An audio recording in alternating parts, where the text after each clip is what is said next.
Hello everyone, welcome to study for goals. मेरा नाम है कमलेश महतो और आज की वीडियो में हम लोग बात करेंगे झारखंड महिला पर्यवेक्षिका में जिन लोगों का विषय मनोविज्ञान है उस विषय से संबंधित कुछ महत्वपूर्ण प्रश्नों के बारे में। इससे पहले हम लोगों ने एक वीडियो पर बात की थी और जो मनोविज्ञान विषय है उससे संबंधित जो महत्वपूर्ण प्रश्न हो सकते हैं उन पर बात किया था और उसके जरिए हम कुछ कॉन्सेप्ट को भी सीखने का प्रयास किया था, जानने का प्रयास किया था, है ना। तो आज की वीडियो में भी हमने मनोविज्ञान से संबंधित कुछ बेसिक से क्वेश्चंस को लेकर आए, उनके जरिए थोड़ी बहुत कॉन्सेप्ट जो उससे मिलते जुलते होंगे उनको भी हम जानने का प्रयास करेंगे। तो चलिए बने रहिए वीडियो में और हम लोग आगे देखते हैं कुछ महत्वपूर्ण प्रश्नों को, है ना। चलिए, और यदि आप स्टडी फॉर गर्ल्स पर नए हैं तो हमारे साथ जरूर जुड़ जाइए। हमारी कोशिश होगी कि लगातार वीडियोज हम लेकर आएँ और आपको इससे लाभान्वित करें।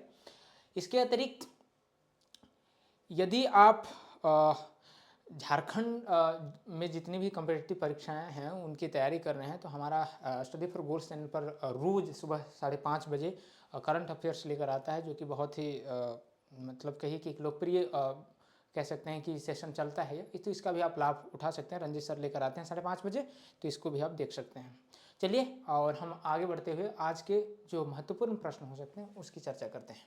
तो सबसे पहला जो प्रश्न हमारे सामने है वह है, मनोविज्ञान को निम्नलिखित में से किस रूप में परिभाषित किया गया है। एकदम जेनेरिक सा सवाल है, मतलब ये समझिए कि बेसिक सा प्रश्न है।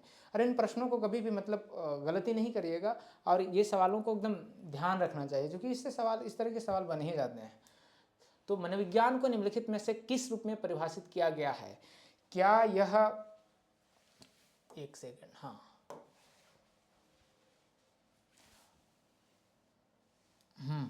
क्या यह व्यवहार का वैज्ञानिक अध्ययन है ना। देखिए, क्या ये व्यवहार का वैज्ञानिक अध्ययन है, मानसिक प्रक्रियाओं का वैज्ञानिक अध्ययन है, क्या ए और बी दोनों का अध्ययन है, या उपरोक्त में से कोई नहीं, है ना। तो अगर आप मनोविज्ञान पढ़े होंगे तो आप इसका आसान से सवाल है इसका जवाब दे पाएंगे कि यह व्यवहार का अध्ययन तो है ही। Psychology the study of behaviour and mental processes as well, है ना, इसको परिभाषा में कहते हैं। तो इसका जो सही उत्तर होगा वो होगा ए और बी दोनों, है ना। ये ध्यान रखना है। तो ये आसान सा क्वेश्चन है। ध्यान रखना है कि व्यवहार का it's psychology is the study of behaviour and mental processes as well, है ना। हम इसलिए इसको कहते हैं, इसको इस तरीके से इसकी परिभाषा है, बस ये ध्यान रखना। आगे बढ़ते हैं। अगला जो प्रश्न है वह है, निम्नलिखित सभ्यताओं में से किसमें या किन में मनोवैज्ञानिक अध्ययन की रुचियां देखी जाती है। अच्छा देखिए, इसमें थोड़ा सा मैं उसकी मैं बात करना चाह रहा हूँ कि थोड़ा सा आप इसको देख लें। मनोविज्ञान की बात हो रही थी, थोड़ा सा देखिए, यह जो मनोविज्ञान है यह बनता किससे है। यह बनता है आपका दो शब्दों, एक होता है साइक, है ना, साइक, इसके बाद होता है एक आपका लोगस, लोगस, है ना, इनका। तो साइक का मतलब होता है मन, माइंड, है ना। इसका मतलब क्या होगा, माइंड या मन, है ना। और लोगस का मतलब आप जानते हैं क्या होता है, स्टडी। तो हम प्रायः इसको देखेंगे तो एक तरीके से क्या हो गया, मन का अध्ययन, है ना, मेंटल प्रोसेसेस का अध्ययन कह सकते हैं कि हमारा माइंड काम कैसे करता है, इसका स्टडी करता है साइकोलॉजी, है ना। और अब हम थोड़ा सा उसको और कह सकते हैं कि एक ऑब्जेक्टिव वे में देखें तो वो ये किसका अध्ययन करता है, आपका बिहेवियर का, कि how you behave and how this behaviours are being controlled by your mind, है ना। How this all functions of mind is being controlled, है ना। Who is the entity who controls the whole functions. तो पूरी mental processes जो है, पूरी आपकी बिहेवियर है वो कैसे, मतलब यही है, behaviour and mind, these two things are the major consideration in psychology, okay। so ये ध्यान रखना है, माइंड एंड माइंड का अध्ययन है एंड बिहेवियर, तो बिहेवियर ये ध्यान रखना है। आज के संदर्भ में तो हम इसको मुख्य रूप से बिहेवियर की बात करते हैं, है ना। तो ये ध्यान रखना है। आगे बढ़ते हैं हम लोग। हाँ, यही पहला प्रश्न था ना, दूसरे प्रश्न की ओर बढ़ते हैं। दूसरा प्रश्न है, निम्नलिखित सभ्यताओं में से किन में मनोवैज्ञानिक अध्ययन की रुचियां देखी जाती हैं। तो भारत की सभ्यता में, एकदम भारत की सभ्यता तो दार्शनिकों की ही धरती है ना। सभी बड़े बड़े जो दर्शन आप देखेंगे इसमें ही है ना। आप जानते हैं कि षष्ठ दर्शनों के बारे में, इसके बाद महाभारत, गीता, ये सब दर्शन ही हैं। उसके बाद सब अपना अष्टावक्र गीता है, फिर भगवत गीता है, ये सब दरअसल दर्शन ही है ना, और मनोविज्ञान ही इसमें है। तो भारत की सभ्यता में देखने को मिलता है, ग्रीक सभ्यता में बिल्कुल दिखता है। ग्रीक पश्चिम में अगर दर्शन की उत्पत्ति या मनोविज्ञान की उत्पत्ति की हम बात करेंगे तो सीधे सीधा उसका संबंध ग्रीक से है ना, जिसको आज हम यूनान के नाम से, नहीं पहले यूनान कहते थे, अब तो ग्रीक ही है, ठीक है। चीनी सभ्यता में भी ठीक ठाक इसका है, आप लोगों ने नाम सुना होगा लाओत्से का, कन्फ्यूशियस का, है ना, ये लोग जो हैं चीनी सभ्यता में है। ग्रीक सभ्यता में तो बड़े नाम हैं, जैसे थेल्स हो गए उनके, जो सबसे पुराने हो गए, है ना, यूरिपिडस वगैरह है, और ये पाइथागोरस वगैरह हैं। उसके अलावा ये सब हैं ही, सुकरात है, प्लेटो है, अरस्तु है, ये सब क्या ग्रीक फिलोसोफर्स हैं, है ना। तो ये हो गया।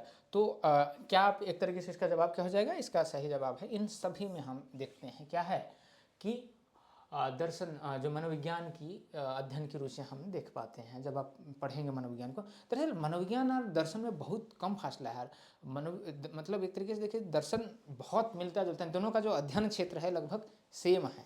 थोड़ा सा क्या है कि जो मनोविज्ञान है थोड़ा सा क्या करने की कोशिश करता है, ऑब्जेक्टिव होने की, इसका कह सकते हैं इसका पक्ष थोड़ा सा क्वांटिटेटिव है, थोड़ा सा मेजरेबल कॉन्सेप्ट पर बात करता है। फिलोसफी जो है थोड़ा सा थेरेटिकल पोर्शन पर बात करता है, वो थोड़ा सा प्रिंसिपल्स पर बात करता है। तो बस इतना सा अंतर है। खैर ये बात हो गई। आगे अगला प्रश्न पर बढ़ते हैं। अगला है मनोविज्ञान के अध्ययन में प्रमुख विद्वान का चयन करें। ये कौन कौन से हैं जो मनोविज्ञान के अध्ययन से संबंधित हैं। तो देखिए पहला विलियम वुंट, इसका, या विलियम वुंट इसका नाम कहते हैं, विल्हेम नाम है इसका, इस तरीके से स्पेलिंग होता है, थोड़ा देख लीजिए ऐसे, विल्हेम वुंड। ये कौन व्यक्ति है, अगर आप साइकोलॉजी पढ़े हैं तो इसका नाम तो एकदम याद होना ही चाहिए। वही व्यक्ति है जिसने एक तरीके से कही कि मनोविज्ञान का प्रथम परीक्षण करता है ना, और इसलिए इसको मनोविज्ञान के जनक पिता भी कहे जाते हैं। तो इन्होंने 1700 हाँ मेरे ख्याल से 1789, if I am not wrong, इसमें पहला मनोवैज्ञानिक प्रयोगशाला की स्थापना करी थी जर्मनी लिप्जिंग में, जो पिछली कक्षा में हम लोग चर्चा किए थे ना। तो ये विल्हेम वुंट, तो इनका तो सीधे सीधा संबंध है साइकोलॉजी से भाई। हर्मन एबिंगहॉस, ये कौन व्यक्ति है, देखिए ये थोड़ा बहुत मैं जो चर्चा कर रहा हूँ इसके जरिए कॉन्सेप्ट भी क्लियर हो पाएंगे। तो हर्मन एबिंगहॉस वही व्यक्ति है जिसने आपका क्या दिया, उसने फॉरगेटिंग कर्व दिया। दरअसल हम कोई चीज़ को मतलब पढ़ते हैं, है ना, सीखते हैं, तो याद कैसे होता है, उसको हम भूलते हैं, तो भूलने में क्या एक पैटर्न होता है, कैसे हम कोई चीज़ को बहुत लंबे समय तक याद कर सकते हैं, फिर वो भूलते क्यों हैं, उसके संबंधी वो पैटर्न उसने थ्योरी दी थी। और उसने एक बात करी थी, एक्सपेरिमेंटल स्टडी ऑफ मेमोरी की बात की थी। दो चीज़ें इसमें ध्यान रखिएगा, हार्मन एबिंगहॉस की बात आएगी तो उसने बात करी थी फॉरगेटिंग कर्व की, और बात करी थी एक्सपेरिमेंटल स्टडी ऑफ मेमोरी की बात की थी, है ना। ये दो बात हार्मन एबिंगहॉस, है ना ये। उसके बाद विलियम जेम्स, पिछली कक्षा में हमने बात की थी, ये वही व्यक्ति है जिसने सबसे पहले दर्शन शास्त्र से मनोविज्ञान को अलग किया था। तो ये हो गया विलियम जेम्स। तो ये तीनों व्यक्ति साइकोलॉजी के बड़े धुरंधर व्यक्ति हैं, तो इनका तो नाम जानना चाहिए। तो उत्तर सही से क्या हो जाएगा, ये सभी। आगे बढ़ते हैं। अगला जो प्रश्न है हमारे सामने वो यह है, एक अवधारणा है कि मनोवैज्ञानिक परामर्श और मनोचिकित्सा निम्नलिखित में से किन देशों से आयातित है, मतलब किन देशों से यह आया है, जो ये कॉन्सेप्ट है, कौन सा, ये वाला मनोवैज्ञानिक परामर्श, साइकोलॉजिकल काउंसलिंग जिसकी बात करते हैं, और मनोचिकित्सा जिसकी बात करते हैं, साइकोलॉजिकल थेरेपी या कह सकिए, है ना, इसका कॉन्सेप्ट कहाँ से आया है ना। तो अगर इसका आप मेडिकल कॉन्सेप्ट की बात करेंगे तो ये मुख्य रूप से पश्चिमी देशों से आया हुआ है। भारत में भी देखिए साइकोलॉजी और फिलोसफी तो बहुत पुराना है। मुझे लगता है कि आप दर्शन को पढ़ेंगे तो भारतीय दर्शन जो हैं, जो वेद पुराण ये सब हैं, इनकी बहुत प्राचीन है इनमें, है। लेकिन हम अभी बात कर रहे हैं, क्या बात कर रहे हैं हम, खास करके मनोवैज्ञानिक परामर्श और मनोचिकित्सा के बाद जब हम करेंगे तो यह जो मॉडर्न स्वरूप इसका हम देखते हैं, खास करके ये हमारे पश्चिमी देशों से हैं। तो इसका सही उत्तर होगा पश्चिमी देशों से ये आयातित है, जो आज हम मॉडर्न कॉन्सेप्ट देख पा रहे हैं। पांचवा प्रश्न हमारे सामने है, भारत में मनोविज्ञान का मूल स्रोत हम कहाँ पाते हैं। हम जब मनोविज्ञान की बात करते हैं थोड़ा, तो हम भारत के किन दर्शनों में, किन ग्रंथों में पाते हैं? तो क्या सिंधु सभ्यता में दर्शन का कोई कॉन्सेप्ट आपको दिखता है? होगा कुछ बहुत, भगवत गीता में, रामायण में, अर्थशास्त्र में। अगर यदि आप सीधे सीधे आपको देखना हो कि साइकोलॉजिकल कॉन्फ्लिक्ट क्या होते हैं, जितने भी आप कह सकते हैं, दुख, दर्द, वेदना, कष्ट, पीड़ा, है ना, ग्लानि, इन सभी चीज़ों को आपको जानना है तो उसका एक जो चीज़ है वो बता सकती है आपको, क्या है? ये भगवत गीता है। और यह साइकोलॉजी का एक बहुत ही मास्टरपीस मुझे लगता है कि डॉक्यूमेंट है, जो कि मुझे लगता है इसमें आप साइकोलॉजी का कोई भी कॉन्सेप्ट उठा लीजिए, आपको भगवत गीता में मिल जाएगा, है ना। तो इसमें क्या होती है व्याथा, एक तरफ आपकी पूरी धर्म की बात है, एक तरफ आपके सब परिजन हों, और ऐसी स्थिति में किंग कर्तव्य विमूढ़ सा हो जाता है व्यक्ति की, करें तो करे क्या, है ना। धर्म की भी बात है और अपने लोग भी हैं, तो ऐसी स्थिति में आदमी कैसे अपने सही मार्ग चुने, इस तरह का जो मानसिक द्वंद्व होता है, एक इंटरनल डिलेमा खड़ा होता है। तो ये सब पूरा जो साइकोलॉजी उत्पन्न होती है, दरअसल आप मॉडर्न साइकोलॉजी को देखेंगे तो आपका सब कॉन्सेप्ट आपको भगवत गीता में दिख जाएगा। तो इसका भारत में खास करके इसका भगवत गीता का मनोविज्ञान पर बहुत प्रभाव है। हाँ, और यहाँ पर एक थोड़ी सी सूचना है कि झारखंड महिला पर्यवेक्षिका जो आपका परीक्षा होना है, इसके लिए आप मनोविज्ञान का कोर्स हमारे जो परिवार है स्टडी फॉर गोल्स, उसमें कोर्स लॉन्च है, और इसमें मनोविज्ञान का प्रॉपर जो आपके 100 क्वेश्चन पूछे जाएंगे उसका मॉक टेस्ट आपको अवेलेबल है। 299 में इसको आप खरीद सकते हैं, जिसमें 25 फुल मॉक टेस्ट आपको दिए जाएंगे, है ना। प्रीवियस क्वेश्चन सब मिक्स रहेगा इसमें, सेक्शनल टेस्ट भी इसमें रहेंगे, है ना। और अगर आप पूरा वह कोर्स लेना चाहते हैं, मतलब जो महिला पर्यवेक्षिका का है, तो वह पूरा बंडल में कोर्स आ रहा है, जिसको आप 499 में अवेल कर सकते हैं। जिसमें देखिए, आप पेपर 1 समझ रहे हैं, जिसमें 60 क्वेश्चन जो हैं हिंदी इंग्लिश का, वो क्वालिफाइंग वाला है। पेपर 2 का जो आप में पेपर 2 जो आपका विषय होगा, है ना, जिसमें आप होम साइंस लिए होंगे, साइकोलॉजी लिए होंगे, या फिर और सोशियोलॉजी लिए होंगे, वो हो सकता है। नहीं, पेपर 2 में मेरे ख्याल से लैंग्वेजेज है ना, पेपर 3 में आपका वो है सोशियोलॉजी और वो सब। तो इन सब पूरा का पूरा आपको मिल जाएगा 499 में, तो आप इन सबों का भी लाभ उठा सकते हैं। हम लोग अगले प्रश्न की ओर बढ़ते हैं। अगला जो प्रश्न है 6वां, अर्जुन किसके साथ युद्ध लड़ने की संभावना के कारण मानसिक व्यथा से ग्रस्त हो गए? ये भगवत गीता सीधे सीधा आ गया, और थोड़ा क्वेश्चन मुझे लगता है लड्डू सा आ गया कि अर्जुन किसके साथ युद्ध लड़ने की संभावना के कारण मानसिक व्यथा से ग्रस्त हो गए। साइकोलॉजी की ये सब टर्म है, मानसिक व्यथा, है ना। तो किसके साथ लड़ रहे थे? क्या अर्जुन पांडवों के साथ, कौरवों के साथ, अपने सगे संबंधियों के साथ? और बी और सी दोनों, तो इसका सही उत्तर ये दोनों है। तो इसका उत्तर क्या होगा? अपने सगे संबंधी और कौरव जो थे, है ना, उनके साथ ये युद्ध को देखकर वो बहुत क्या हो गए, मानसिक व्यथा में चले गए। तो ये इसका उत्तर है।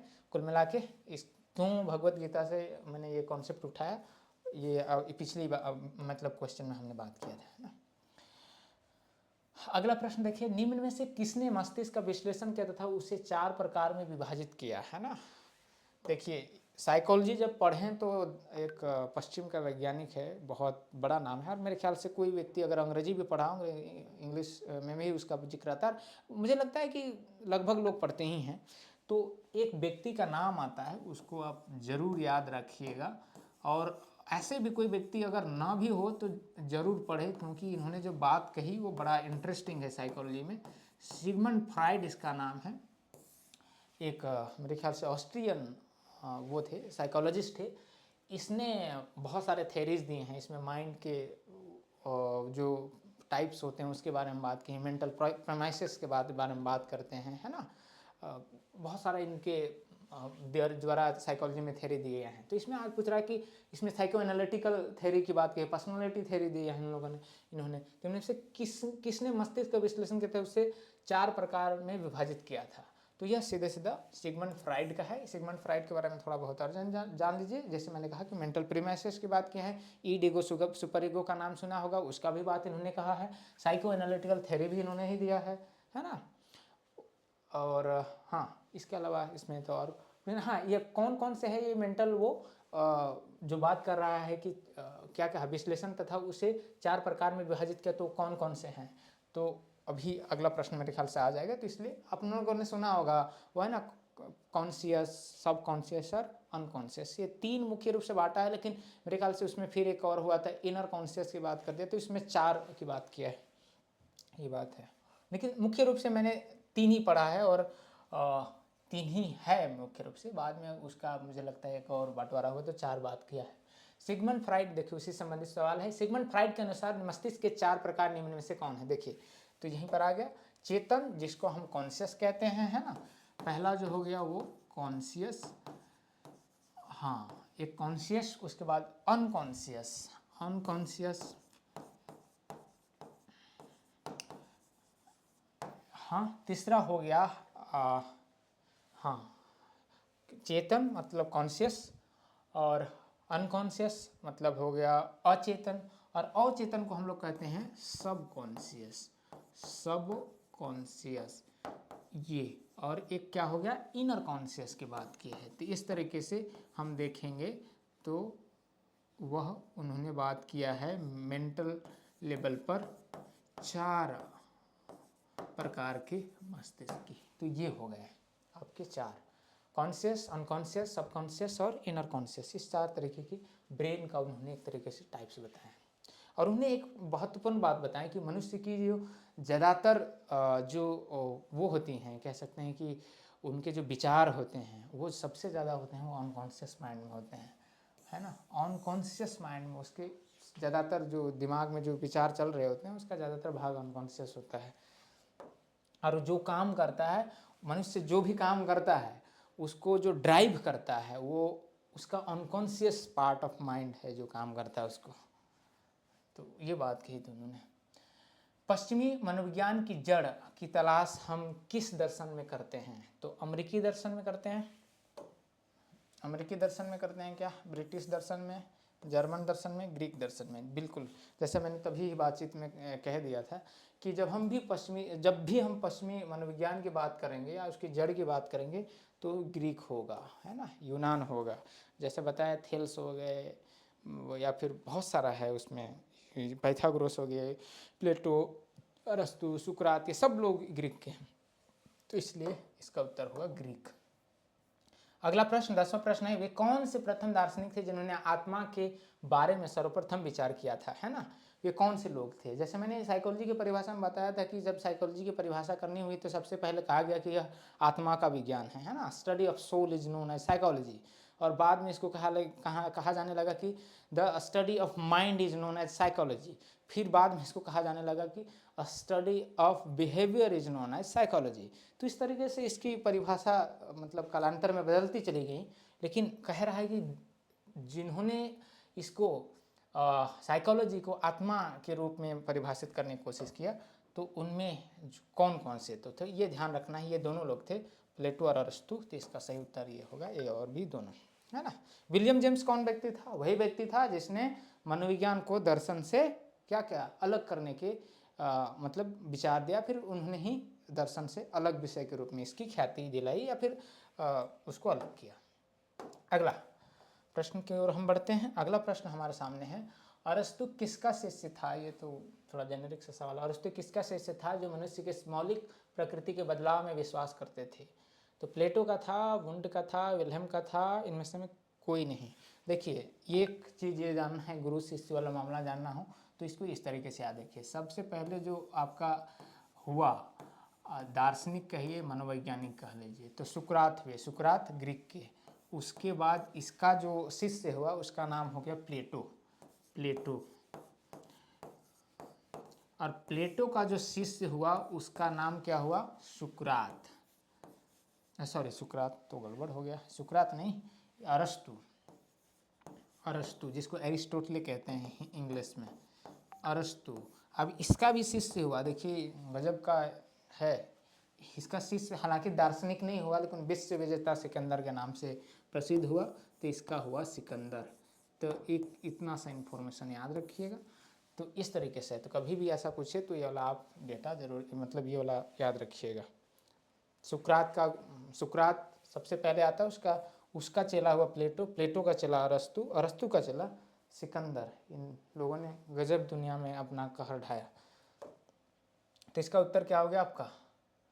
इसका उत्तर आपका हो गया प्लेटो, है ना, प्लेटो। ठीक, आगे बढ़ते हैं। हमारे सामने अगला प्रश्न है, मनोविज्ञान मस्तिष्क का विज्ञान है, किस विचारक ने यह विचार दिया था? बर्कले ने, जॉन लॉक ने, क्या लिखा है, पंपोरोजी, या ये सभी? देखिए ये सभी वही विचारधारा के लोग हैं जिन्होंने मनोविज्ञान को मस्तिष्क के विज्ञान के रूप में परिभाषित किया। तो इसका सही उत्तर ये सभी है। ये सभी लोग साइकोलॉजी को एक स्टडी ऑफ माइंड के रूप में देखते हैं, है ना। ये बात हुई, आगे बढ़ते हैं। 13वां प्रश्न हमारे सामने है, पहले मनोविज्ञान का अर्थ आत्मा से लगाया जाता था, परंतु यह व्याख्या या परिभाषा अस्पष्ट है, क्योंकि हम इस प्रश्न का संतोषजनक उत्तर नहीं दे सकते कि आत्मा क्या है। यह कथन किससे जुड़ा है? J.S. रॉस से, अरस्तु से, जॉन लॉक से या प्लेटो से? यह किससे जुड़ा है? पहले मनोविज्ञान का अर्थ आत्मा से लगाया जाता था, परंतु यह व्याख्या अस्पष्ट है, क्योंकि हम इस प्रश्न का संतोषजनक उत्तर नहीं दे सकते कि आत्मा क्या है। यह कथन किसका है? तो यह कथन जो है सीधे सीधा J.S. रॉस ने कहा था। आगे बढ़ते हैं। मनोविज्ञान और दर्शन शास्त्र दोनों में क्या चीज़ समान है जो अध्ययनकर्ताओं के लिए एक रूप अध्ययन की बात करती है? तो आत्मा, क्या आत्मा है? इन मतलब क्या चीज़ समानता की बात कहना है? तो आत्मा का मतलब दोनों का जो स्टडी है, कह सकते हैं स्टडी ऑफ जो कंटेंट है, वो क्या आत्मा है, मनुष्य है, आत्मा या परमात्मा के मध्य संबंध की बात करते हैं, या उपरोक्त सभी? तो एकदम सही बात है। लगभग ये सब चीज़ों में देखिए जो बहुत निकटतम संबंध है मनोविज्ञान और दर्शन का, लगभग इनका कंटेंट एक जैसा है। तो ये भी दर्शन भी आत्मा की बात करेगा और साइकोलॉजी भी बात करती है। मनुष्य तो है ही केंद्र में, उसके बाद आत्मा या परमात्मा इनके क्या कह सकते हैं, इनके अध्ययन का क्षेत्र हैं, अध्ययन के विषय हैं। तो उपरोक्त सभी इसका उत्तर हो जाएगा। आगे बढ़ते हैं। 15वां प्रश्न देखते हैं, निम्नलिखित में से किन बौद्धिक समूहों ने मनोविज्ञान को आत्मा का विज्ञान कहा है ना। तो अभी बात की थे अरस्तु या लॉक, लॉक नहीं, तो लॉक तो एकदम अलग ही टाइप का आदमी है। लॉक या प्लेटो, अरस्तु या प्लेटो, लॉक या पेम्परोजी, तो ये नहीं होगा। इसका सीधा से उत्तर है अरस्तु या प्लेटो। देखिए ये सब आइडियलिस्टिक विचारधारा से आते हैं, हालांकि अरस्तु का थोड़ा सा विचारधारा रियलिज्म की तरफ जाता है, मतलब उसको कहेंगे यथार्थवाद। तो हालांकि वो भी शुरू में रहे हैं मतलब कि क्या कहेंगे, आदर्शवादी। तो इन लोगों ने आत्मा के बारे में बात की है। आगे बढ़ते हैं। हाँ, इसके अलावा झारखंड महिला पर्यवेक्षिका का जो परीक्षा है उसके पेपर 2 जो खोरठा है, उसका कंप्लीट जो पैकेज आप कह सकते हैं, जिसमें केवल न केवल मॉक टेस्ट बल्कि वीडियोज हो सकते हैं, उसमें कंप्लीट हैंड रिटन नोट्स मिलेंगे, वीडियो लेक्चर्स हैं, टॉपिक वाइज सेक्शनल टेस्ट हैं, ये सब कुछ तैयार है। अगर आप इसको लेना चाहते हैं तो 499 रुपये में उपलब्ध है। और यदि और भी कोर्सेज जो SSD फॉर गोल्स द्वारा चलाए जाते हैं, उन सबों को आप आनंद लेना चाहते हैं, उनको आप देखना चाहते हैं, तो हमारे चैनल स्टडी फॉर गोल्स से जुड़े रहिए। साथ ही आप हमारे जो ऐप से क्या कहते हैं, प्ले स्टोर से अपने इस ऐप को भी डाउनलोड कर सकते हैं और उसका मतलब उसमें जो कोर्सेस आप उसको देख सकते हैं। चलिए अगला प्रश्न हमारे लिए है, wisdom of the over self पुस्तक के रचयिता कौन है? यह एक पुस्तक है, बहुत फेमस है, और क्यों है, क्या है, इसके बारे में थोड़ा चर्चा करेंगे। विजडम ऑफ द सेल्फ पुस्तक के रचयिता है पॉल ब्रंट। यह पॉल ब्रंटन है। यह किताब किस पर है? इस किताब का थीम क्या है?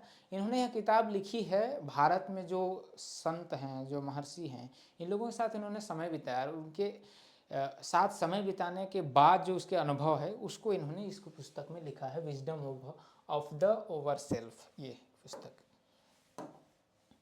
17वां प्रश्न की ओर देखते हैं, मनोवैज्ञानिक परीक्षण व्यक्ति का कौन सा है वह साधन है जो उसके प्रति निर्णय लेने और समझने में सहायक होता है? तो व्यवहारिक अध्ययन, सामाजिक अध्ययन, क्रियात्मक अध्ययन या सांस्कृतिक अध्ययन? तो इसका सही उत्तर है व्यवहारिक अध्ययन, है ना। मनोवैज्ञानिक परीक्षण व्यक्ति का क्या करता है, वह साधन है जो उसके प्रति निर्णय लेने में समझने में सहायक होता है। व्यवहारिक अध्ययन उसका करता है, दरअसल करके उसके बारे में निर्णय ले सकता है। 18वां प्रश्न देखिए, मनोवैज्ञानिक परीक्षणों के आगमन से शिक्षा तथा उद्योगों को एक नई दिशा उपलब्ध हुई है तथा साथ ही किन अन्य क्षेत्रों में भी प्रयोग किए जा रहे हैं। अब कह रहा है कि मनोवैज्ञानिक परीक्षण का आगमन शिक्षा तथा उद्योग को तो एक नई दिशा मिली है, अब और नए कौन से क्षेत्र हैं जहाँ पर इनका प्रयोग किया जाने लगा। देखिए व्यावसायिक क्षेत्रों में देखें ना, अब आप देखेंगे कि अब बहुत सारा वोकेशनल गाइडेंस वगैरह की बात किए जाने लग गई है ना, उससे संबंधित काउंसलिंग होते हैं, करियर संबंधी बहुत सारा आप देखेंगे कि काउंसलिंग वगैरह होने लग गई हैं। तो यह व्यावसायिक क्षेत्र में इसका बहुत प्रयोग होने लग गया है। 19वां प्रश्न की ओर बढ़ते हैं। आमतौर पर जो बुद्धि है, बुद्धि के बारे में हमने पिछली जो था उसमें ठीक ठाक बात किए थे, तो आमतौर पर बुद्धि को किसका एक समूह माना जाता है। तो मानसिक क्षमताओं का, मनोवैज्ञानिक क्षमताओं का, परीक्षण तकनीकी क्षमताओं का, अभिव्यक्ति क्षमताओं का। तो आमतौर पर पूछा है, देखिए इसमें कोई गलत नहीं है, लेकिन जो क्वेश्चन कर रहा है आमतौर पर, इसलिए इसका उत्तर होगा मानसिक क्षमताओं के रूप में। मेंटल एबिलिटीज को हम दरअसल कहते हैं बुद्धि। बुद्धि में 2-3 चीज़ें महत्वपूर्ण है। पहला चीज़ ये है कि कोई व्यक्ति जो है कितना बुद्धि के बारे में 2-3 चीज़ें हैं कि डिसीजन मेकिंग उसके प्रोसेस उसके पास कैसी है, एडजस्टमेंट वो कैसे कर लेता है एनवायरनमेंट से, है ना। उसके बाद उसकी बाकी चीज़ें देखी जाती हैं। तो 2 चीज़ें, जैसे एडजस्टमेंट हो गया एक, उसके बाद उसका डिसीजन मेकिंग कितना कर लेता है, उसके बाद और बहुत सारे इसमें गुण आते हैं, लेकिन एडजस्टमेंट एंड डिसीजन मेकिंग और बाकी जो रीजनिंग एबिलिटीज़ वगैरह इसमें इंक्लूड होते हैं। तो ये हुआ 19वां। हाँ, अगले प्रश्न की ओर बढ़ते हैं। 20वां प्रश्न और आखिरी प्रश्न हमारे सामने। किसने बुद्धि के बारे में कहा है बुद्धि को बिजली के समान मापन आसान है। बुद्धि को हम बिजली के समान माप सकते हैं, परंतु परिभाषित करना कठिन है। तो यह बात किसकी है? थर्स्टन की है, जेनसन की है, बोरिंग की है, हर्मन लॉज की है। यह बात कहा है जेनसन ने। तो ये तो एक कह सकते हैं कि स्टेटमेंट है, तो इसको याद रखना होगा। जेनसन ने कहा कि बुद्धि को हम बिजली की तरह माप तो सकते हैं, लेकिन परिभाषित करना बड़ा मुश्किल सा काम है। तो ये रही आज की कक्षा आपके लिए। अच्छा, मेरे ख्याल से क्वेश्चन ऑफ द डे भी होना चाहिए। देखिए एक बहुत जेनेरिक सा सवाल आपके सामने है, क्वेश्चन ऑफ द डे।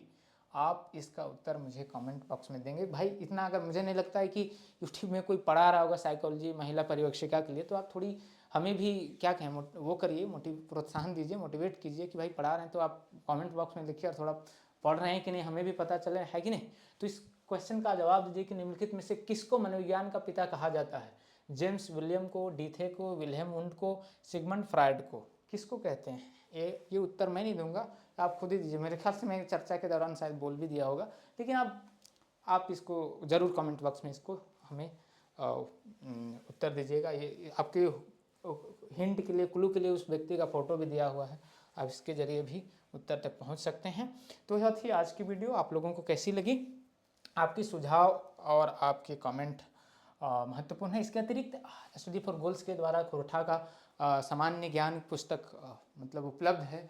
इसे आप चाहे तो खुरठा का कंप्लीट मतलब पुस्तक जो है झारखंड के सभी बुक स्टोरों पे वो आसानी से उपलब्ध है। इसको भी आप खरीद कर जिन लोगों ने खुरठा विषय चयन किया है विभिन्न परीक्षाओं के लिए, तो उसका आनंद उठा सकते हैं। तो यहीं पर आज समाप्त करते हैं। Thanks for watching. और आपकी प्रतिक्रियाएं अपेक्षित है। और हाँ, जो प्रश्न थे उसका अगर उत्तर आप मिलान करना चाहते हैं तो आंसर की यहाँ पर उपलब्ध है। चलिए, धन्यवाद।